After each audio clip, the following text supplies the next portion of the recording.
Hello everybody, we are back here on the Hunter Call of the Wild. I've been doing a little bit of fallow deer grinding the past hour or so, seeing what we can accomplish, taking a little bit of a break from the red deer grind, and kind of just hunting for some rare fallow deer, because that's something that I've really been wanting to get, is a couple good rares. We have a pretty small melanistic, a decent level 4 piebald, but no albino, and I'd really like to get an albino buck, so hopefully we can accomplish that today, but I figured this is about as good of a way to start things out as any. We've got ourselves a nice level 5 over there. That thing is looking really good. I couldn't imagine this not being a diamond. As far as I know, this rack always makes it, so we should be getting ourselves a diamond fallow right about now. And that does appear to have been a hard shot, so even better. Now, let's go ahead and smoke these also. And there we go, 2 more fallow deer down. One thing that I discovered earlier when I started this grind for some fallow deer is I can actually use my red deer setup for the fallow deer and be pretty efficient with it. Obviously, there's definitely a few things I would change. I would move some of the tents from like one of these areas over to this lake and then this lake, and maybe put one there also, but honestly, this isn't working too bad. It's been decent. I mean, using both of the Pukimaro lakes and then using the river, it still gets you plenty of bucks. I'm not having any trouble getting respawns to happen, so I'm definitely killing enough per run, so I think we might just leave it like this. This has been a pretty effective little setup for both red deer and now fallow deer as well, so I'm pretty happy with it. Definitely liking the setup. Like I was saying, there's definitely some things that could be improved, like obviously I'd remove some of the stuff dedicated to red deer and move it to fallow zones, but for the most part, this can be used for fallow just as much as it is for red deer. But let's go ahead and pick this guy up. 261.40, 95.51 kgs, that is a beautiful diamond fallow deer. Not too bad at all, so I figured this was a pretty good way to start things out, and I think now we're going to continue hunting some of the other areas and seeing what else we can find. Here is these 2 fallow deer right here. We got a nice level 4. Actually, this is a really small level 4. It actually is a silver scoring level 4. That is incredible. That's something you don't see every day, so I'm going to screenshot that little guy. That is hilarious. A silver level 4. Now we head down to the lower Pukimaro Lake, and we've actually got some more fallow deer bucks down here as well. This is one of the lakes that's got a lot of herds. The upper one has primarily just solo fallow deer, but this one has a bunch of herds, and there's a decent amount of bucks down here also. There used to be some over here, but for some reason I can't find my herds that used to be here. I'm assuming that with the many times I've deleted red deer zones from there, it probably deleted the fallow zones as well, so we're unfortunately not going to have another herd there, but my guess is one of these that we're looking at now is probably that herd that has just moved around a little bit. So I doubt we're losing out on anything, but let's try to get these to move. I don't know if that's going to do it, but I think it did. Let's 0 to 300 and try to get this one. There's actually 3 bucks there. That's more than normal. And we somehow got that second one. I honestly don't know how that hit as good as it did.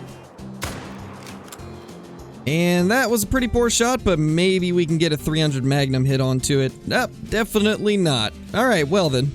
Now for these little guys right here, that's a pretty good 4. Definitely not too bad. It looks like the only buck in this group, so let's wait for it to lift its head, and then down it goes.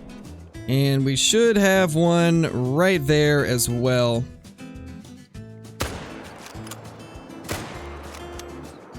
Not great shots, but the angle was kind of rough, so I'm just happy that we even got a non-vital hit in there.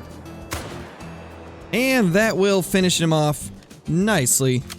As with a lot of grinding style videos, I'm not going to show the claiming of every single deer, otherwise this video would be incredibly long, but I will show the actual shots, because I do enjoy having a bunch of the kill shots in the videos. It's just, it's hard to include all of the claiming because it takes so long, but I will obviously show off any good deer that we take down, like the big level 4s and the 5s and stuff like that. This was that really nice level 4 that we took out. This guy scores 220.20. That is a lot of 2s and 0s. That's kind of crazy. Yeah, it's exactly 220. Wow. 220.20. That is a pretty cool score, honestly. You don't see that too often. I'm actually going to screenshot that because that's not a common thing to have completely even numbers. We got a bunch of fallow deer drinking on the river here, so let's go ahead and get a shot into a bunch of them. This has definitely been, I think, my favorite area. The upper Pukimaru Lake has a lot of bucks, but there's a ton of fallow herds here on the river. Very close to my red deer zone, actually, which is really nice. It makes it so we can take out a bunch of fallow deer without having to move any of our setup from the river, which is just absolutely amazing. As you can see, there was like 4 or 5 herds just across the river from our tent, which is absolutely insane. I definitely like this zone setup. It's nice to have all of them right here in the same area. And one thing that's kind of cool is if we wanted to, we could also grind some feral goats while we're grinding the fallow deer, because there's goats all over around these tents. And we could easily just shoot a few of the males out of each of these herds and then go back to that tent and claim them. It definitely could help us with progress on grinding. But I'm not sure if I'm going to do it yet, because right now I kind of just want to focus on the fallow. I believe these next 2 fallow deer were pretty large, if I remember right. Yeah, this guy's a 201 level 4. Not too shabby. Definitely a good buck. And then this one over here, I believe, was even nicer. Actually, no, this guy is just the 3. There was a really good 4 somewhere over in this area. And, of course, it was the really nice one that I ended up screwing up. Let's see what we did here. We got vertebrae. 225.50. That's a big one, too. That's really big for a 4. I'm kind of sad that we messed that one up. But I guess it is what it is. Not really anything we can do there. We are now back at the upper Pukimaru Lake, and it looks like we got ourselves one little fallow buck over here. Let's take this little guy out real quickly. And then there should be some over on this side as well once we fast travel. There's typically at least 3 or 4 bucks on the opposite side, so we'll see if there is this time.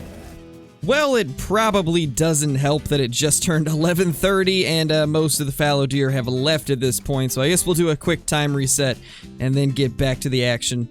Unfortunately, there's nothing too large at the lower Pukimaru Lake on this run, but one thing that was large was a fallow deer that I ended up getting last night.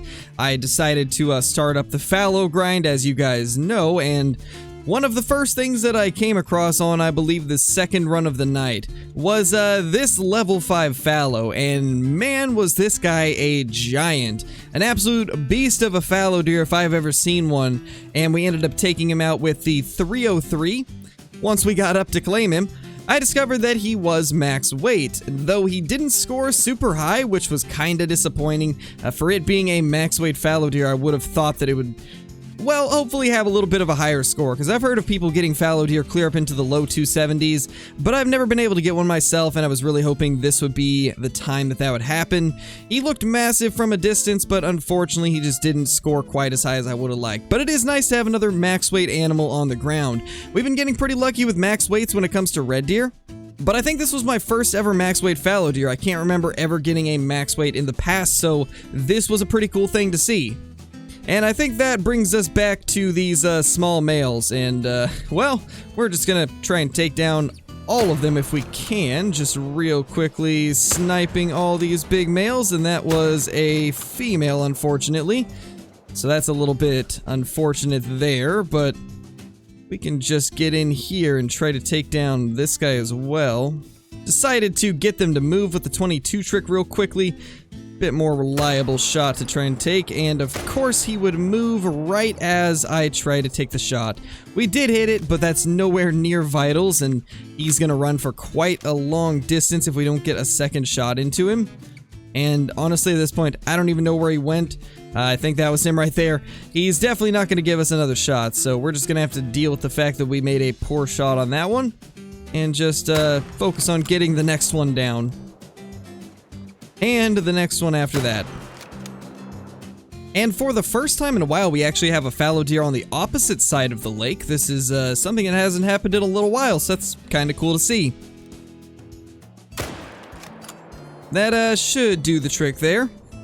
And once again, back at the river zone with tons of level 4 fallow deer. This has always just been one of the best places for me. The river is just always a crazy good spot for fallow deer, and I've got lucky enough on my map to have them pretty close together, as you guys are seeing. I definitely really like the layout of these zones, much more than some of the ones that I've seen in the multiplayer that I've played. I definitely like this kind of layout of the zones a little bit better. There's so many of them so close, which is absolutely amazing. And let's get one into that guy. I don't think that one's gonna die as fast as I would have liked, so let's try to get a second shot into it if we can find him. Although it looks like he is long gone at this point. But I think this is probably going to bring our video to an end. I just wanted to do a quick little fallow video because I've been kind of enjoying hunting them the last couple days, and I thought it might be fun to get out here and see if we could find any diamonds. And when I saw that one level 5 pop up, I knew that would be the perfect time to start a video. And it overall went pretty well, I'd say. We killed a lot of fallow deer and did it in a pretty good amount of time. I've only been recording for 31 minutes and we've easily killed like 30 fallow deer, I'd say. It's been not too bad. Maybe not quite 30, but a good 25. And that's pretty efficient.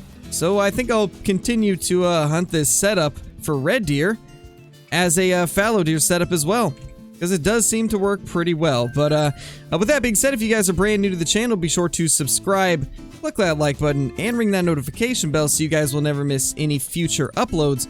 Also, be sure to leave a comment down below on if you want me to grind anything else, or if we should continue this fallow grind and try to get ourselves some rare fallow deer. I'm probably going to continue it regardless, but I do want to see what you guys think about it as well. But with that being said, thank you guys for watching, and I will see you all in the next one. Peace!